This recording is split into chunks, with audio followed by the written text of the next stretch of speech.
Voilà, bon début de la semaine, bon début de week-end, allais-je dire, à tous les fidèles aimables téléspectateurs de WEMSA à la télévision. Nous sommes dans le 231e jour de l'année. Ça nous reste 134 pour clôturer cette année 2022. Nous sommes vendredi 19 août. Je répète encore, c'est là, bon début du week-end. Il y a déjà ceux-là qui se préparent pour aller dans le bruit. Il y a déjà ceux-là qui se préparent déjà. Qu'est-ce que je peux porter aujourd'hui?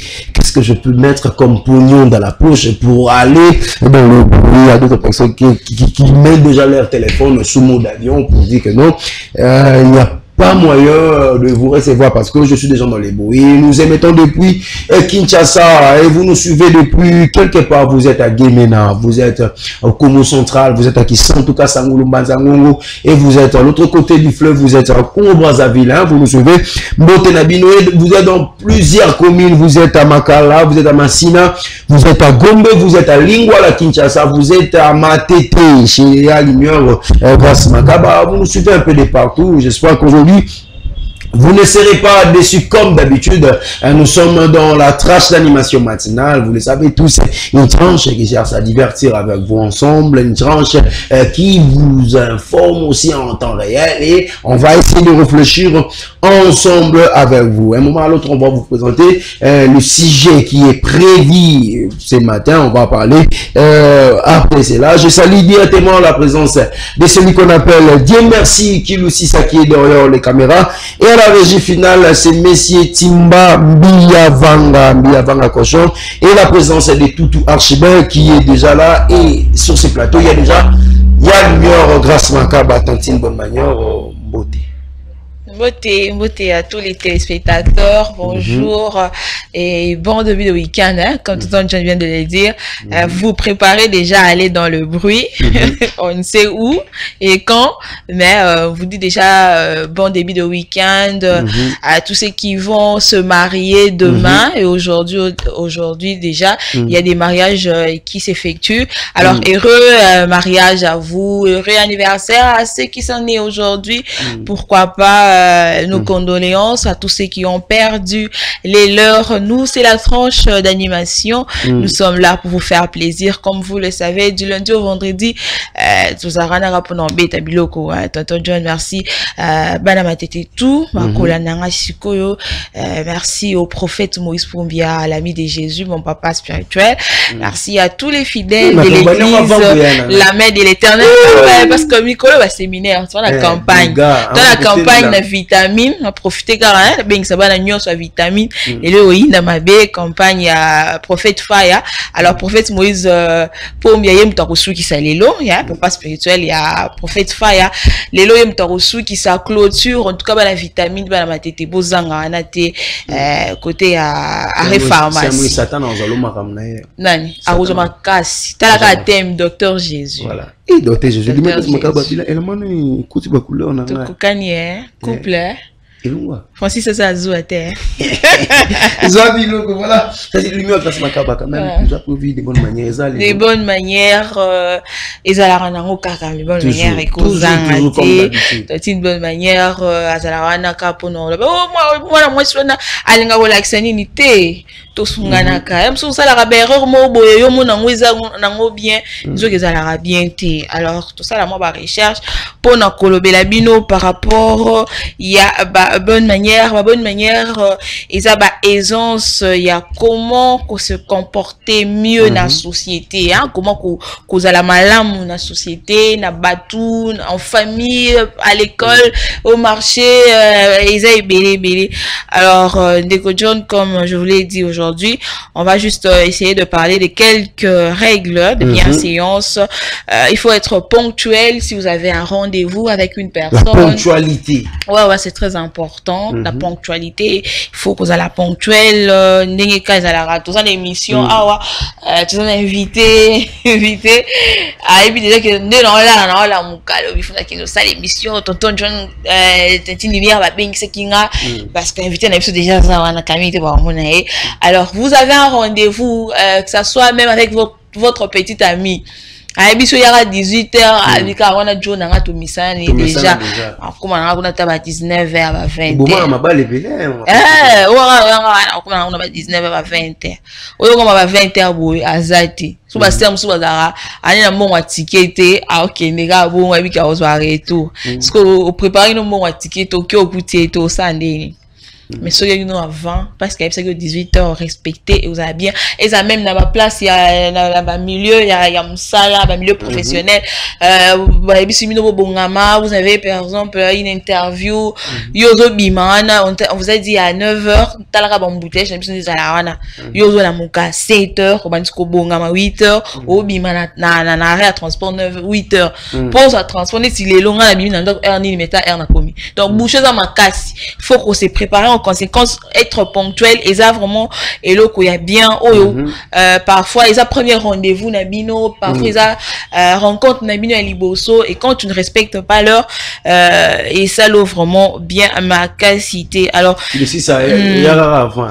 Alors, si vous êtes en train de parler avec une personne, vous êtes en conversation avec, je sais pas, une autorité, même un ami, même un membre que vous connaissez de la famille, ne montrez pas des signes d'ennui. Solo la nande kojon komika kobaye komi kota la heure na yo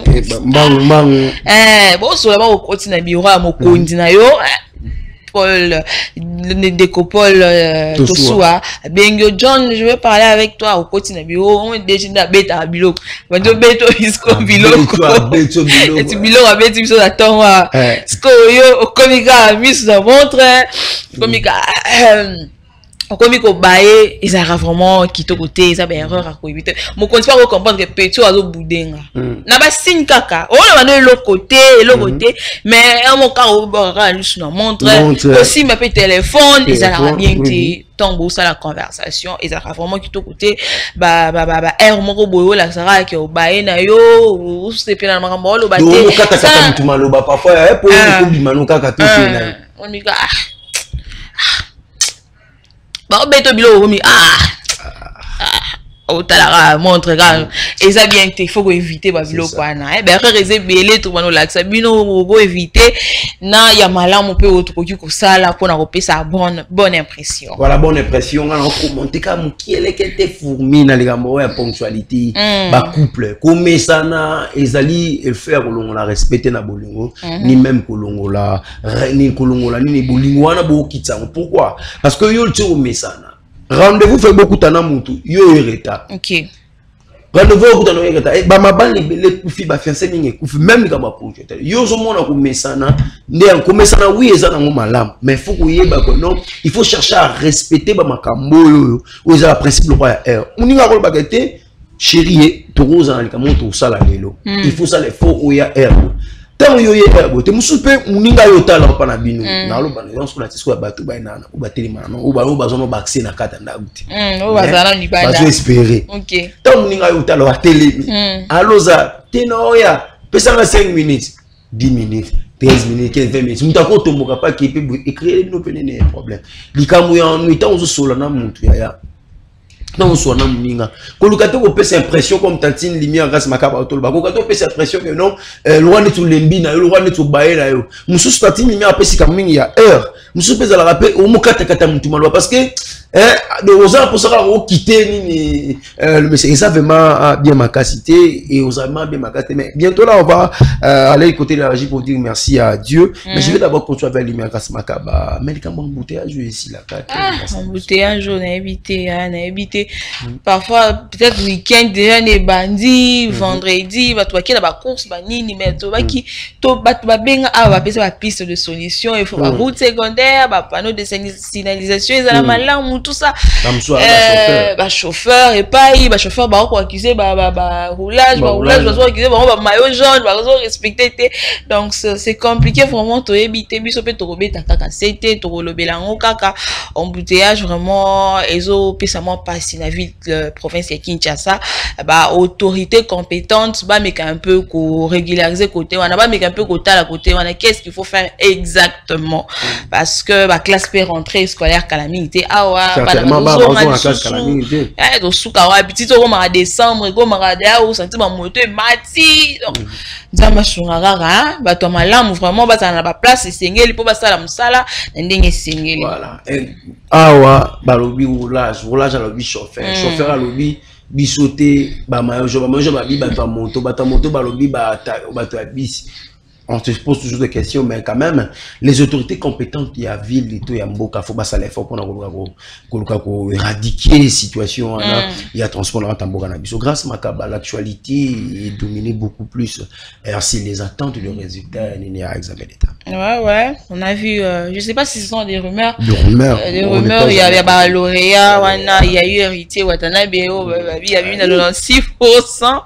Donc, on attend jusqu'à présent parce que le ministère a publié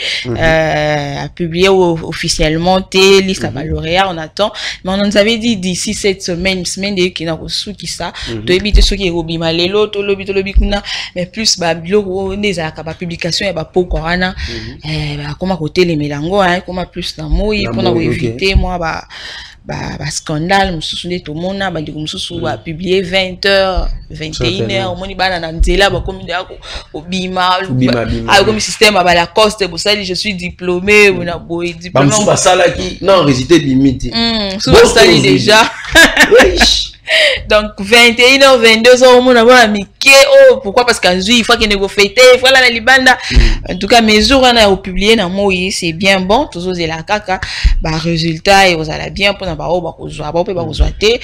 c'est pas la fin du monde ça c'est des Apollo bis de moi $10 na mais kaboyo kombo ezate vite et ça graveté la vie continue tout continuer qu'à qualité prochainement beaucoup joie mais nazo préféré belé bazoa pour ikende malamu. Voilà, voilà, Timami, avant tu peux nous donner le clip du jour pour dire merci à Dieu, pour nous permettre aussi de recevoir l'invité. On va parler sur les enjeux de l'heure, les enjeux politiques de l'heure. Les enjeux politiques de l'heure, on va épingler plusieurs sujets sur la liberté provisoire en RDC. Je crois que c'est Timba, tu donnes la chanson du jour et puis on va revenir après.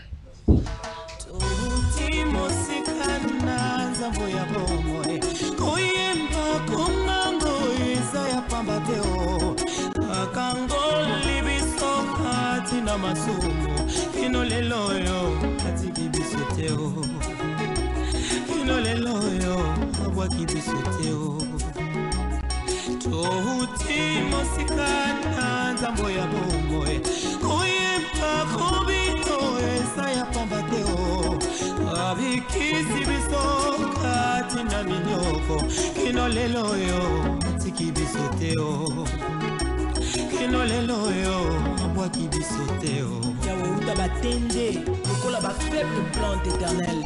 Ozubiso na néant, loko ya pamba au pesitina. Ozako tambusa biso, tozako kwa na ilonga na yo, lelo lobi pe libela na libela.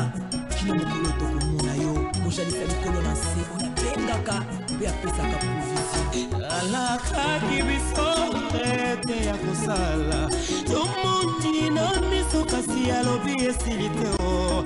Nangolu na nzambe komi bambongo kino lelo yo atiki bisoteo kino lelo yo abwaki bisoteo alaka kibisotete ya kosala tomoni na miso kasi ya lobi esiliteo nangolu na nzambe komi bambongo kino lelo yo atiki bisoteo kino lelo yo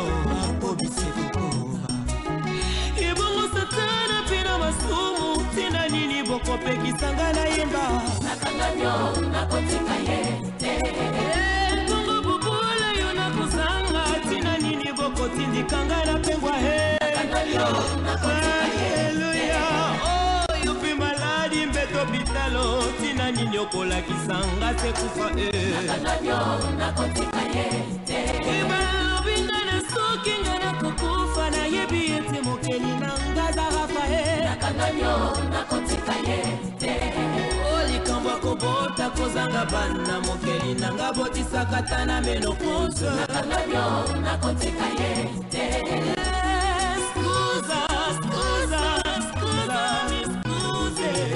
nakanganyo nakotika yete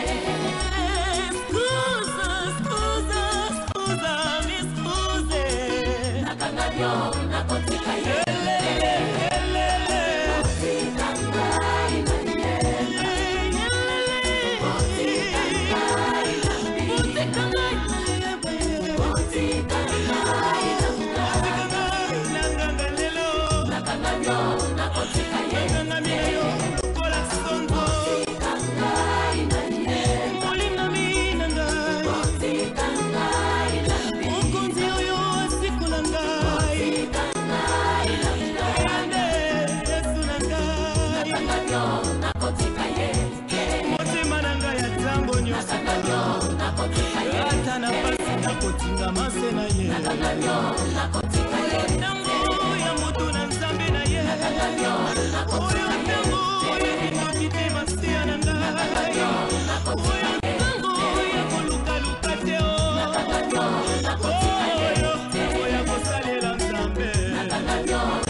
Merci Simbambi Abanga de nous avoir proposé cette très belle chanson de notre maman, hein, Maman Laure Mbongo Nakangami Narotika été Lumière Gasmakaba.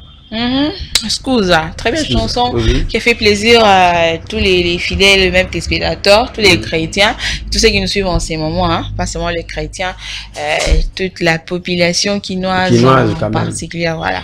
En tout cas, c'est pays Nanzimbo Kitoko. Vraiment, c'est pays Nanzimbo Kitoko malgré la difficulté quand même, population quinoise balinga là-bas, on zambia. Attends, malgré bah m'souba c'est pour répondre dans le bruit.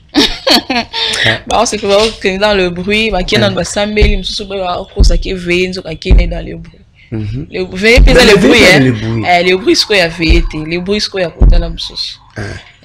Abunga mikao na kena ngave na keboy e lo wana pesa kama be makasi ukosi kokina usambila nzoko kina usambila temo ke kote wana sa mo ka kufana wali solana mais munyozo akufa ate kasi boye belat.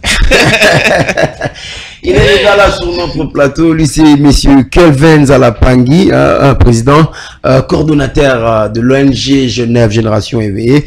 C'est avec lui qu'on va essayer de parler sur les enjeux politiques de l'heure. Tim va nous donner les titres, les enjeux politiques de l'heure, que je vais directement profiter à lui dire bonjour, Monsieur Kelvin Zalapangui. Bonjour, Monsieur John. Et merci à la dame. Et surtout, merci à DG Otosoa pour l'invitation.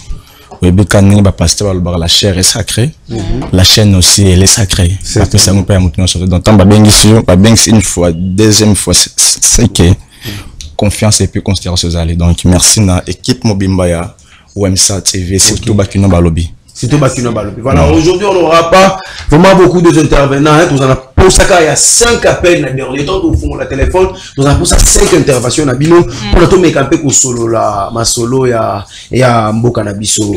Du coup, Kelvin Zalapangui, tellement que nous parlons des enjeux politiques de l'heure, il y en a aussi une analyse. On synthétise. Il y a politique à Mboka Nabiso.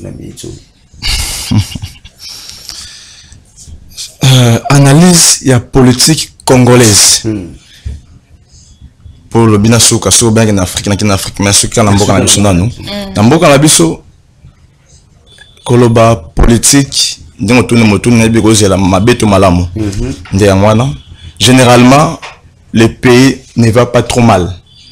Et le pays ne va pas aussi trop bien. Donc les deux marchent ensemble. Mais ce qui est vrai, peuple congolais va souffrir. Et donc, bref, politique ya mboka oui, bandeko bazo bunda babongisa, mais généralement le pays politique kende moi quand nenge kendela wana et que moi nenge voilà les enjeux politiques de l'heure mikolo nyo surtout on dirait ba politicien ba bang à la prison on dirait ba politicien tout comprendre le côté aujourd'hui on va essayer de réfléchir ensemble avec monsieur Kelvin Zalapang la liberté provisoire et ça va sur bakangi mutu après quelque temps la liberté provisoire Kamere bakangaki la liberté provisoire et après ba blanchir Chibala Eteni Longondo tout va politicien d'autant mais aujourd'hui le document a tout ya François Béa mais avant cela Kelvin Zalapang ba respecter bolanda biso la liberté provisoire l'accent nini pesa na nini. Merci Namotuna et surtout j'ai beaucoup aimé les thèmes ou le sujet les enjeux politiques de l'ère tout le belango toye apo toloba ndina pour bakini va comprendre donc d'abord avant tout tant toloba la liberté provisoire les Congolais doivent aussi savoir et comprendre d'abord la liberté provisoire c'est quoi c'est ça et puis nani oyaza na autorisation il y a cause de liberté provisoire voilà. Avant tout c'est que au Congolais à Hollande et Singaïba que la liberté est un principe en droit la liberté est un principe quand bien même je vais préciser ici pour la bande de partout je ne suis pas maître avocat mais je suis politologue pour dire que les droits aussi fait partie de la politique quand même je ne suis pas expert mais du moins les droits j'ai à dire par rapport aux questions donc la liberté est un principe et tous en la liberté et puis tout ça peut bon la détention tant la liberté provisoire c'est qui est moto kangami mais la détention aussi c'est vrai et ça moto ça privé peut-être la loi moko comme tout na ba valeur ne mo boy ba privé ba détenir ba ko détenir peut-être na société peut-être passer par la mission soupé au qui ne banda mais pour détenir quelqu'un et puis pas comme un point sur membre ou non la liberté provisoire bande ko il y a trois conditions pour ndeko à sa liberté provisoire. La liberté, d'abord, c'est qui est bon, nous sa réponse. D'abord, pour nous aucun moto, ça comme approche la liberté provisoire parce que j'avais beaucoup suivi et les politiciens et les maîtres avocats. Mais ça, on s'est trompé. Quand même, pour nous à liberté provisoire, pour nous le commis, autant même là, Bachibala, autant François Béa. La liberté provisoire. Bande kolanga peuple congolais foi bayango tout Congolais a droit de bénéficier à une liberté provisoire peu importe nos tendances politiques mais tout Congolais d'ailleurs je peux même aller au-delà pour ne pas parler congolais toute personne étranger ou pas il y a très bien azan a droit à cause de la liberté provisoire pour d'abord il y a les besoins pour Kangamoto à commencer à penser que détenir c'est que vous découvrez les indices de culpabilité sérieuse et pas à Motoana. Tant que vous avez caméra tous en parce que vous avez quand même c'est déjà passé et ça exemple au PC caméra tant que kangi bandeko va comprendre qu'il y a 4 mairies limitées tant que commis kuna beaucoup pensaient que caméra va faire quoi va retourner chez lui à la maison mais à commis kuna tant que le procureur tellement à découvrir les indices de culpabilité sur caméra.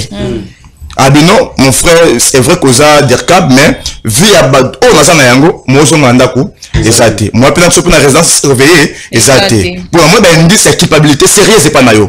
Qui n'est d'abord au Kenya bisika oh ba tu vas faire ndaka. Wapi otoyebi yango na CPRK. Tant que comme peut wana toyebi, mais ce n'est pas dit que caméra peu importe ben indice sur bazo qui pas naye. Azala qui a droit à bénéficier de la liberté provisoire. Détrompez-vous.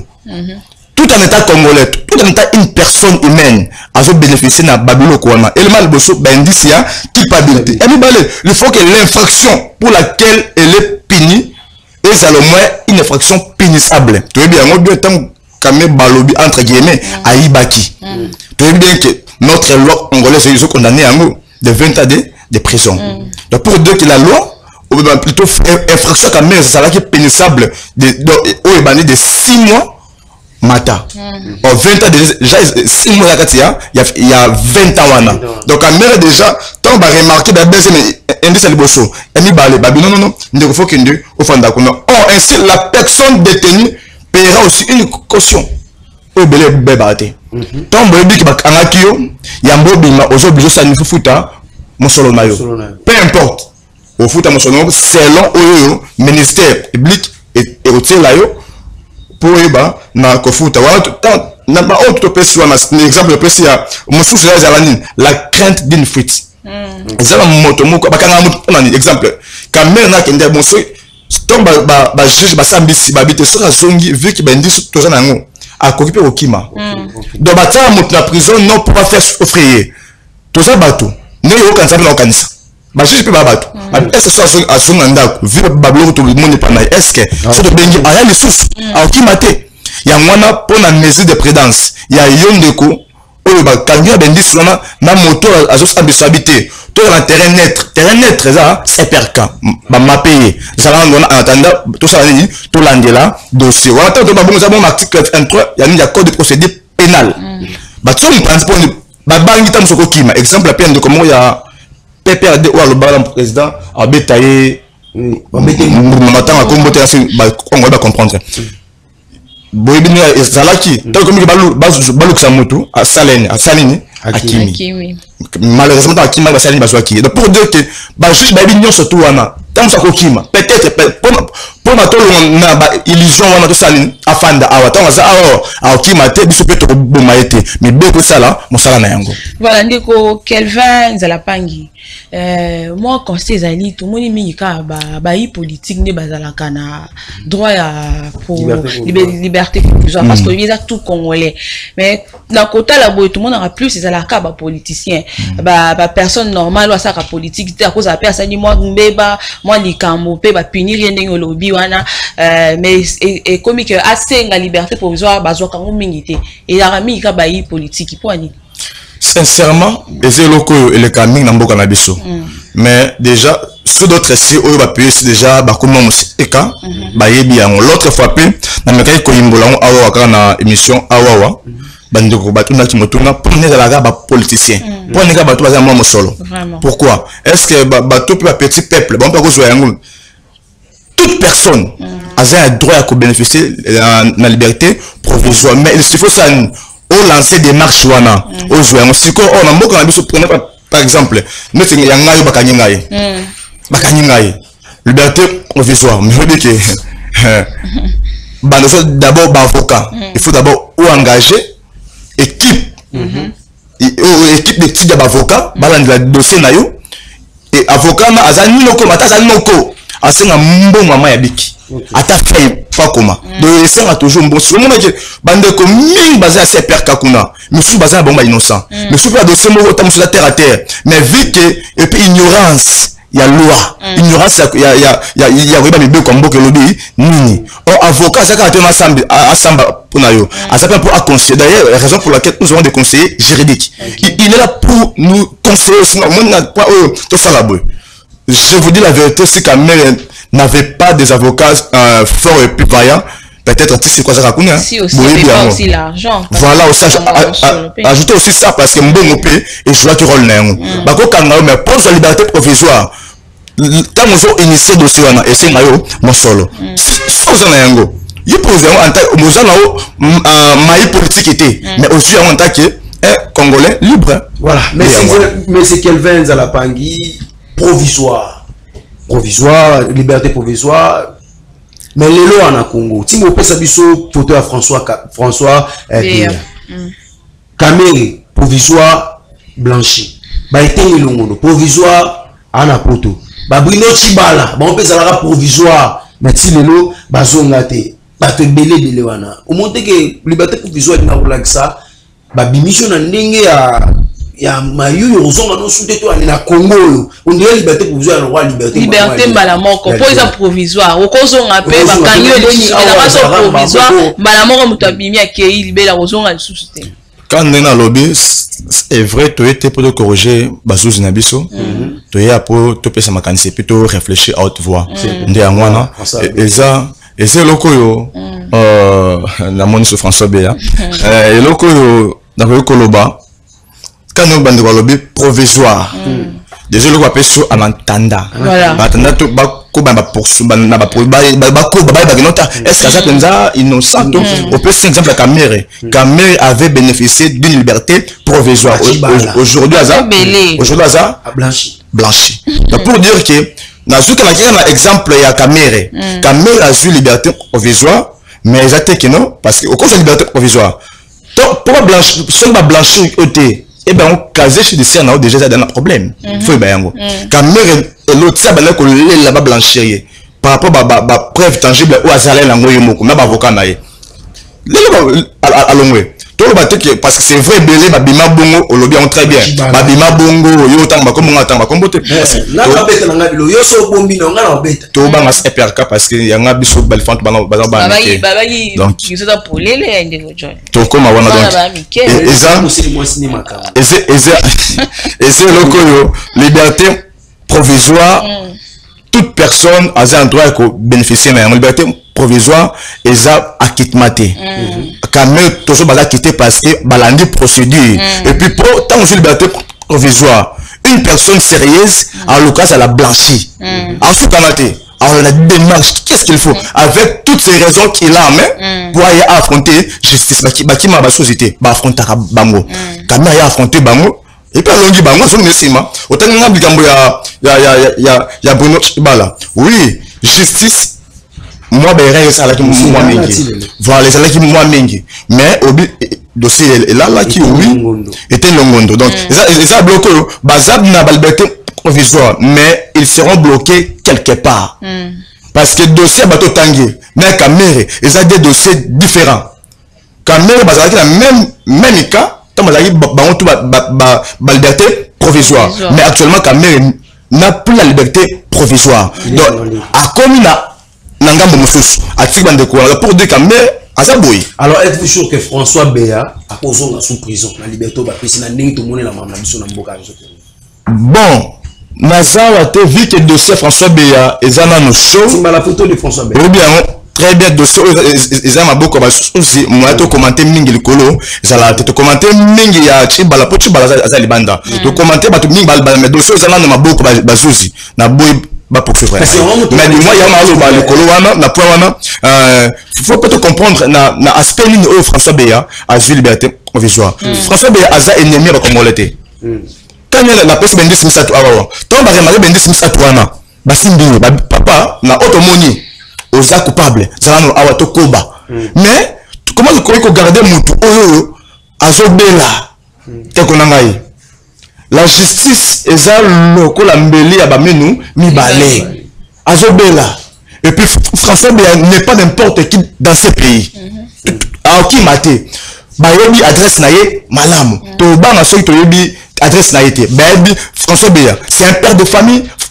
François Béa a tant de responsabilités tant qu'il a payé tant que nanda kunaye alors qui m'a donc pour de ceux qui bon ceux qui a kini quand il y a des bandes comme ça bah qui m'a banté justice bah ça là il faut qu'on affronter justice mais il dit que Ndeko François Béa doyen la politique a maladie donc c'était à Koufa mais belé pe la si ma maladie bon moni n'a pas cet exemple au PC Franck Diongo héros vivant tombe à Tanguy malgré ma maladie naïe à senga ba liberté mais à zoya monter si ko oh super mon contempo ya lo albini aye pas salini a donc ça pareil judiciaire moto a respecter ba norme naïe Franck Diongo pas tout ça kasenga quand même à zoya monter mais quand même tout le monde moi changement mon que Béa sengi yango asu yango bimi bon ce ka kabund to ko lo bani bon quand kabund quand il y a le bébé c'est tellement moto moi vous commentez belé parce que au risque pourquoi après na fait moko infractionnel kabund très bien bah simba qui est quand même la procédure quand même voilà vraiment je le salue en passant courage d'apprécier beaucoup et ça vie politique et ça il peut déjà entamer la procédure à liberté provisoire ou bien mais oui à ça avocat Kabound à ça étranger Kabound c'est un Congolais de père et de mère si vous êtes étranger il y a les bandas à ça un droit liberté provisoire bon teye Et surtout peut-être peut-être procéder ça qui jamais respecté ta immunité peut-être ouais condamné mais balobi ba simbi pour mon temps sous ba fait tout élément infractionnel ba bindeko bandi soza na yango lokolo ba ki mkonda mboka yibaki ya cap la ça pour ça to kanga mkonda mboka ça pour ceux qui a bunda pesi yango je dis la vérité acha kangama zala ban oh namboka ni yango na Afrika oh bakanga président papa beta bilo ni n'est au-dessus de la loi pourquoi il bosse en wana na zoya pona nini kabunda alobi fonctionnaire à souffrir au là je bisaka tam sous $500 alors je tam sous $100 mais alobi chaque bout ba jet privé ça nini et maintenant mbongo yeki nda payer papaya sikoyo ba juste pour dire mambo kabunda alobi a raison biso to pour ça salaire ça nini et mata mais on y a personne bon wana yeki nda banda fallait pas que ça salaire na biso ba juste pour ba fongoli biso ba bi kabunda za mwana malamu yaka mais la personne c'est l'élément pour ça pour ce que chef de l'État le chef de l'État aussi bande kolanga azat poursuivable nous tout à on a beauté à texte c'est vrai la beauté du texte est trahie sur la réalité sur le terrain mais je vous dis la vérité na bazuzu oyo pour moi na ba la bango je vous dis la vérité comme ça attends moi parallélisme et puis comparaison il y a bata o eleki tant bata eleki ça va être Joseph Kabila bata o tu eleki na tant de komi vous remarquez que moi changement moké côté appareil judiciaire et bandi ko salema moi changement moké côté appareil judiciaire Jean-Marc Kabunda bah pesa qui est à kende na résidence surveillée mais jusque là à coxi une semaine de l'eau na prison à Makala. Merci beaucoup. Nazu exemple bloqué. Nazu Jean-Marc Kabunda à balubati na résidence surveillée. C'est quoi il y a une résidence surveillée. Mais moto a joué penza grâce présidentielle. Je peux citer son nom, Jacques Ndala. A joué grâce présidentielle depuis. Je crois au mois de décembre. Mais chacun de l'autre, il m'a peine. À peine. Et pour dire qu'il n'y a pas vraiment une comparaison, il n'y a pas match à un avocat, qui n'a résidence surveillée maintenant. Fobolanda. Qu'est-ce qui bloque? Qu'est-ce qui ne va pas? Où les autres dossiers, il y a un gars de John to répondre. Mon toi, ça mieux placé pour répondre à un go. Et ça va sous naïe. Ben, dit que non, donc la bise faut à Kenyanda qu'on aille. Mais l'eau ne s'est qu'à fanda, awa. Faut tout le monde, faut un micro naïo. Il y a Bakino Balobi, qui est un peu sur la sous naïe. Botabango. Mais tant que parce que autour le non, mon konzambo a déployé qui justice comme malama. Parce que tant que nous avons bongo. Na côté de toko le non, justice merci beaucoup. La justice, je peux dire à haute voix, n'est pas instrumentalisée. Pourquoi?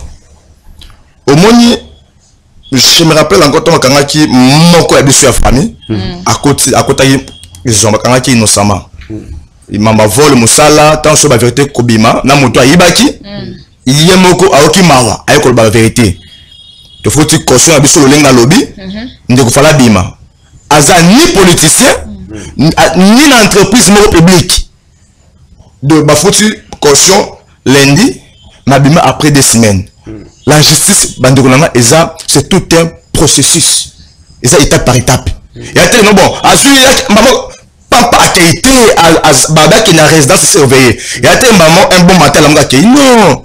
Il doit aussi remplir peut-être certaines conditions au bâtiment pour est-ce que résidence surveillée à l'année malamment bon peut-être soit ça qui les bandes à côté quitter. Ndi on peut faire tout le toiba. Kabound est déjà na carte CPRK. Ceux qui côté qui les bandes peut-être il y a autre mais écoutez déjà la carte il y a et lamba wana sokoto wana ala tuana. Donc faut dire pour dire que ça wana mais voilà on a procédé pour ça nini abima tout ça tout ça souci pressionné bébé mino ba sala justice pour bonga et Singapour na yo nanga tout soutenir bango. Voilà, merci monsieur Kelvin. Nous sommes en train de parler sur les enjeux politiques de l'ère, hein? Donc au fond là moi tout fond là ma solo na biso par rapport à ba propos il y a chef de l'État ou ya le ba qui va tourner sur ba koloba vulgairement nantela to kokota ba kacho hein to beta on pe ah oh so yo lobby boye au Roko Tamakala, est-ce que personnellement vous pensez que l'Iloba des Amalamou ou bien l'Obélinde, c'est quel est le Baman Ndenge Moussousou? Parce que tous va remettre matinée la vérité. Au moni sur ça, alors vous. Avant que pas la disponible. Je vous avais dit l'autre fois, je ne suis ni membre d'un parti politique. Là, je vous dis la vérité, je suis qu'un simple analyste politique. C'est juste état d'esprit, la jeunesse congolaise. C'est état d'esprit à Tshisekedi, Félix, chef de l'État. C'est état d'esprit à Joseph Kabila, ancien chef de l'État honoraire. C'est état d'esprit, il y a Ndeko John, il y a Maman, il y a Ndeko Francis. Et ça état d'esprit, il y a Nicolas, et ça état d'esprit, il y a Lelo. Donc ça c'est tout. N'a pas toujours congolais. Donc pour dire c'est ça bloqué mon niéré, toi il était à mon niéré, mais mon niéré est amoureux et pour ça surtout honoré. Et c'est fait délimité. OK. Au pour ça rien amen. Les loyo ba na faut parenthèse moi qui blanc kanga rapidement, ba parti politique non c'est je botama. Je botama dans esprit à IDPS. Bon, moi, là, combattant, résistance. Mais combattant, résistance, où tu es? Oh, répondez. Où tu es? N'y est pas Mobutu, n'y est pas Mosé, n'y est pas Kassavoub, non plus pas Raïs, parce que Raïs, à Salène, n'a pas continué. Mais pour dire que l'état d'esprit est le et pour ce que non, bisca loba non. Oui, bisca loba, oui, attention, mon doute. Au fond de l'obaga, attends la lobby, na okufa. Attends la lobby, na okufa. Malamu, na loba, na okufa. Ndé mwana. Na oba ngate ba vérité. Autour de tout na awa lobby ya nani ya le président de la République. Le président de la République n'a rien dit. Abel Oroté. Comment ça? Il n'a fait que nous rappeler la Constitution. Ok. C'est PRK, Yonanga Ebiango, prison Ebiango, détention Ebiango. À rappeler, parce que Congo là, un mot qui ambiance les qui minga bunga karumba. À rappeler à l'obinini. C'est vrai que ma propre maman Marie, le président c'est Géango, à ça qui baisse moi basimene leki, et ma bête, ma propre à l'obaki. Et ça va pour moi Yonanga Ebiango, et ça va pour moi autre quoi encourager te. Et bah pour moi ma bé. Moto à Olinga, bah ingir et parce que tout ça va père de famille, tout ça bah belle famille, tout ça bateau c'est tout ça tout tangi quand même. Un bon matin, moi t'es le fait tant de tchabani au fingao. C'est ça qui est au côté. Chef de l'État en tant que père de la famille, père de la nation, Maman Razak, anda kunaye. Quand même to condamna qui arrestation on a qu'on dit mayoté arrestation à 4h du matin à Joana moto appelle ça bon maboko to boya ki to ba ki ba police sabi so ba sali musala mabe ba tu mususu ba sa musala bon so la sali mo konza sali ni a sepela a bo trahir mo konzi ya mboka est-ce que si ba ndoka ngai bongo ba continue ni obatinde bango ndi ya mwana donc pour dire que chef de l'État a rappelé le binini na okanga te ba innocent abi peut être okanga c'est vrai monsieur remonter prison maboloko boloko non et c'est à lingala que je directement le chef de l'État c'est un vrai quinois ba quinois ba lobby c'est un vrai quinois alingalo bango abi la prison la poste azonga lingala et ça juste à l'abscisse oh comment de moi baisse mon non ba malo non tout ça tout fan de tout ce que et ça c'est perka lingala loba. Alors qu'elle vient à la panier, est-ce que c'est nécessaire un président pour réagir de la sorte militante il y a parti politique mais ce qui est le temps qu'on voit c'est que pas tout cas régime en place nani a prometaka et prison d'abord ok pas Stimfanks ok musika makas parce que le Stimfanks na monde politique tout ça qui n'a pas likolo nazu exemple à Frank Diongo boyebi lolenge Frank Diongo abetama pardon non au moins ba père politique ya mboka oyo je vous dis la vérité n'a fait partie n'a été mais du moins Tous exemple, le loyo. Marilo a commis vagabond politique. On a ma propos Mario Italingate, mais du moins, Franck Diongo a à dire dans ces pays. Là, je vous dis la vérité. A à dire dans ces pays. Il avait à dire ou bien il... Non, a à dire dans ces pays. A Karami combien de fois? Il est le seul. Parce que tout le temps, quand même, une histoire. Il est le seul opposant à arrêter le régime Nyoso. Voilà. Na ba régime Nyoso. Na motuna. Oh, tout nécessaire à répondre à une militante. Oui, en tant que père de famille, parce que au moins le Congo, ils ont une connotation moussous. Et comment on dirait, le chef de l'État a commis kokanga na bâtiment, surtout Simba moi si à Mokonzamboka. Oh, monsieur a réagi pour Simbi moi si naé. Mais moi si à Simba mi karaté le lot. Moi c'est pas aussi maman depuis ba finga kaé. Ba finga kaé. Mais sauf que au moment le chef de l'État a réagi par rapport à kanga qui maman Marie, ba kangié d'abord d'une manière arbitraire. À ce point langoté ma b et ma b na ce point langoté si ko et comme problème pour ni Mozambique à l'obité prison ils a polélé mais prison c'est là toujours polélé donc John tant le ma b aucun droit m'a rappelé du soka que l'on ça déjà ils a rappel mais il peut pas kanga été pardon il peut pas kanga été à l'éradication de la pauvreté dans la sous-région. Je vais travailler sur l'éradication de la pauvreté de la sous-région. Les discours à Mokonzamboka, le pays est victime d'une agression lâche et barbare de son voisin, le Rwanda. Quand même, le président de la République a joui ma canton Rwanda. Monté courage ou président en sabisoka maquillage assemblée ou soit est-ce que le président doit travailler sur l'éradication de la pauvreté dans la sous-région? D'abord, et loko et belé balobaka au moni il faut il y en a la fois passé il faut tout que là musala na bakolo na yango loko ebo mabiso toza ba nyonsologi loko ebo mabiso toza ba généraliste matière juridique appelez les avocats ba ya balobela yango ndi yangwana cinq moto kota mozindo bobenga ba poso bobenga yi mazo toujours na politique nos avocats quand même je connais au moins quelques notions. Il y a droit, mais dans le côté de le maître masuki à côté nango. Il y a les colo. Mais le makambo oyo balobi il faut toujours tout le contexte. Alors moi je vais travailler tout comme ça par rapport à Sadek. Sadek objectif la nini. N'entend ébellité parce que TVza ils ont gonga. Voilà. Donc Sadek ils ont lutté d'abord contre d'abord les antivaleurs, la pauvreté, les guerres, les agressions, comme état est, les agressions. Néanmoins, deuxièmement, l'économie, guerre, tout consort, stabilité, pauvreté. Mais tant que vous avez tant que vous bâton ou un commandement, attends ce que c'est à la Kyo. À ce côté, à rappeler l'objectif, il y a Sadek. Néanmoins, je veux travailler sur la stabilité, pauvreté, tout comme ça, sécurité, oui. On a pas ce total objectif.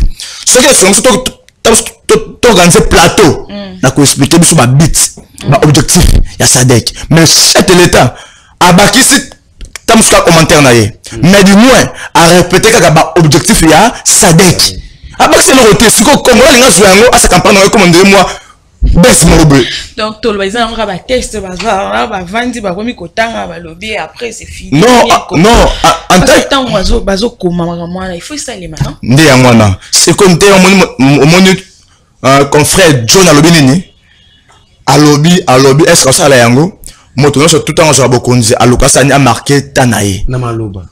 Non, Maloba, parce que les paroles s'envolent, mais les écrits restent. Il y a Azu Passalamine pour marquer Tanaï. Au moment où Azu continue à Mboka Oyo, Ataleki, Bobo, ça a été papa Oya Sali. Netimoni. Non, tant que tu as Congolais, Malam Oya Sali, Nama Bena Malam, Tobo, ça a été. Joseph Kabila, Aleka, non? Mais ce matin, maman, 5 chantiers. Bamouna ni Kassavobo. Bamouna ni Joseph Leraïs. Pour dire que le chef de l'État a dû, en tant qu'autorité, PC bateau pouvoir battre un commandement, il avait toujours à dire Pour baquer, non, t'as lancé la bonne, parce que ça dès qu'il y en a, ils apparaissent au sommet, bah, maniant malam. Et ils sont un peu sous région. Je dis la vérité, c'est la pauvreté. Surtout, bah, agression, pardon, au but de Tom Nasuka, Mamouya, Bounangana. Ça, c'est bongo. Et puis, qu'ils sont prêts aussi les agressés. Au lobby, a eu pouvoir le redresser, maman, na Rwanda. Et ça, c'est deuxième fois, on l'a fait passer. La fois passée, à Bagi, non, tu as ennemi, ils ont Rwanda. Maintenant, tant que l'on a bongo, parmi les objectifs face à DEC, ils ont stabilité et paix. Mais tant que c'est bon, à Bunda paix, ça n'est pas quota. Merci beaucoup. Encore une fois, merci beaucoup à DG Paul Tosoua. Koya Kobe Tabloko, ils ont ngolo après ce espace boya oloba. Donc vraiment c'est tout le temps bien à côté aux invitations les que ça la biso malamu. Donc ils a famille. Et puis merci beaucoup na bateau na surtout peuple congolais balandi biso vraiment merci beaucoup. Et bien que mon fils a dans la partie d'Andako advi. Son bazan ça va adhérer na ONG Genève. ONG adhésion ezalaka gratuite. Là et c'est ça la bongo. ONG Kokota fait Bolingo Kota Bobenga juste ma numéro à CG Bobenga numéro à CGA ils a plus 243 89 40 90 488 plus 243 89 40 90 488 ils a ONG porte ils a le format comme congolais nyonso. Merci beaucoup. Vous avez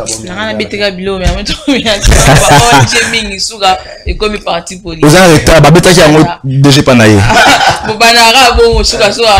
Naloba qui a la fois passé à Wawa. ONG Genève, génération éveillée, jeune utile, jeune capable, jeune leader et comme jamais parti politique. Je vous dis la vérité, ceux qui ont parti politique, bonjour la caméra, il y a une et